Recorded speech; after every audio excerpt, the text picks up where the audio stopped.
Hello, my name is Michael Lambert. Before I say anything else, can I just thank all those who were kind enough to subscribe after my last video. It is very much appreciated, so thank you very much indeed if you did subscribe. Now, Donald Trump once said that he was so popular that he could shoot someone on Fifth Avenue and it wouldn't affect his popularity, he wouldn't lose a single vote. And you have to wonder, when you look at the performance of our Prime Minister, just what he would have to do to lose the support he has, how he can possibly be so popular when he is such a disaster. He's had two major issues to deal with, COVID and Brexit, and both have been an absolute disaster. Today I'm not going to talk about Brexit, I'll talk about that another time, but let's concentrate on COVID and see what, let's go through what has happened very quickly. To begin with, Johnson wasn't interested. He missed the first 5 COBRA meetings, despite the fact there were warnings of a worldwide pandemic coming. He had more important things to do. And then he delayed on the first lockdown, and he delayed on the second lockdown, as a result of which it is believed tens of thousands of people died unnecessarily. Then there was his trip to India, wasn't it, at the beginning of April. He wanted to go to India to beg for a trade deal, and he was very, very keen to go. And despite the fact that India's neighbours, Bangladesh and Pakistan, were both on the red list, and despite the fact that it was known all over the world that there was a new strain, or at least there was that COVID was going crazy in India, not necessarily known as the new strain at that stage. Despite all that, India was kept on the amber list, and flights came in throughout that month from the 2nd to the 22nd of April. Hundreds of flights came in, bringing thousands and thousands of people, and as a result of that, we now have a third wave. We've got this real problem with daily cases in the tens of thousands or 10,000 or more. And then, of course, never having learned from all this, next Tuesday we have 40,000 people coming to Wembley to mingle and jostle and go to the pubs before and go to the pubs afterwards and cheer and shout and all the rest and do all the things we're supposed not to do for a football match. And throughout all this chaos, this mess, Boris Johnson has kept in place a Secretary of State for Health, who he said months and months and months ago was effing hopeless. Well, why in such an important matter where people's lives are at stake would you keep in place somebody who you thought was incompetent? But of course, everything is forgiven because we got off to a quick start with the vaccines, didn't we? Didn't they go on and on and on about that? What happened was that a wife of a minister was given unlimited money to go and buy vaccines, and she bought them. Well done. It was good. It was good to get started so quickly. And having bought all these vaccines, she was then made a baroness, and that was that. And we did vaccinate very quickly, a lot of people, ahead of most of the world. Many countries have now caught up or even overtaken us. But we got off to a quick start. And that's all been squandered. It's all been squandered by allowing all these people to come from India during those first 3 weeks of April. And then there's test and trace, isn't there? And this is really what I wanted to focus on today. Test and trace. £37 billion. Let's just try and put that into some sort of context. In London, we're building a new railway line. It's almost finished. It'll be finished sometime next year. Crossrail. It goes from Heathrow all the way across under London out to Essex. It's 100 kilometres long. 42 of those kilometres are in tunnels, new tunnels under London. 10 brand new stations, a lot of stations upgraded. Huge project. It is in fact the biggest infrastructure project currently happening in Europe. in the whole of Europe. 103 million hours have been spent on this project.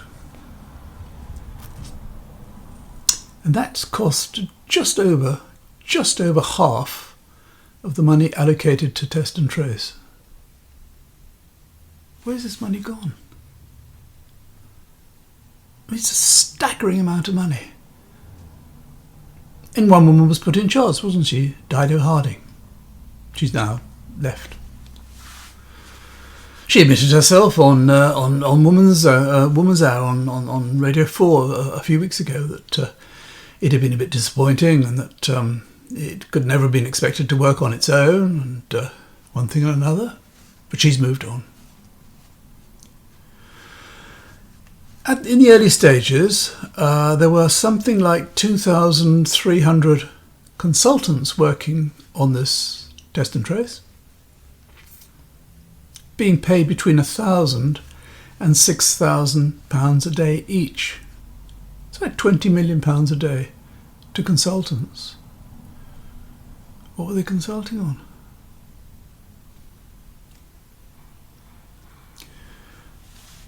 One company, McKinsey, is a huge multinational management consultancy. They were employed to advise, and I should say that McKinsey is where Dido Harding and her husband had both worked previously in an earlier life. They were paid £563,400, well over £500,000, and this is what they were paid for several weeks of work to help define the vision, purpose and narrative of a permanent organisation to manage the coronavirus test and trace programme. Got it? You can imagine the meeting they had beforehand, can't you? And Dido Harding and her colleagues saying, well, we're going to set up test and trace, but we need someone to tell us what vision, purpose and narrative we should have. Now, we've got unlimited money, so let's say budget £500,000 or £600,000 and ask someone to help us, not to tell us, but to help us define our vision, purpose and narrative. You're just throwing money around. It's public money. Your money if you're a taxpayer. Doesn't matter. 37 billion we've got to spend. So spending £500,000-600,000 on someone to spend a few weeks looking for a vision and a narrative and a purpose. Doesn't matter. Besides which it's the old firm, isn't it, where we used to work.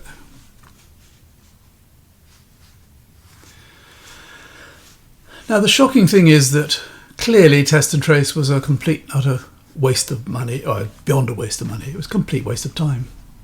The BMJ, in a report on the 10th of March, said that test and trace made no difference to the pandemic. In other words, it was totally wasted.